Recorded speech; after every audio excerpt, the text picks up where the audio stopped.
kuogelea. Sasa mimi sitaki bana. Au utaki mimi? Wewe mimi sitaki bana, siwezi kuogelea. Acha kumlazimisha sasa, wewe ni mwewe wewe.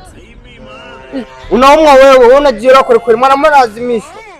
Kuna utaratibu ambao mwanamke anatakiwa aogeshwe. Wewe unataka kumwogesha kwa kulazimisha. Inawezekana huyu ndo anayejua. Yaani hujui kabisa. Bora naenda na wewe sikutaki. Hebu twende lao. Sikia, unaweza kaondoka. Bora ondoka. Hapo jamaa unaweza kaondoka kama tuseme hapo jamaa atakakuja wewe. Hebu nifundishe jinsi ya kuogesha.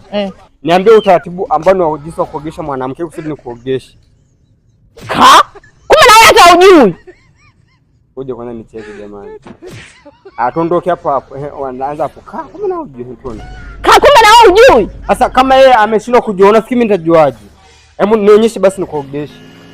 Au unapenda hebu toka huko, kumbe wote mabwabwa tu majini. Wewe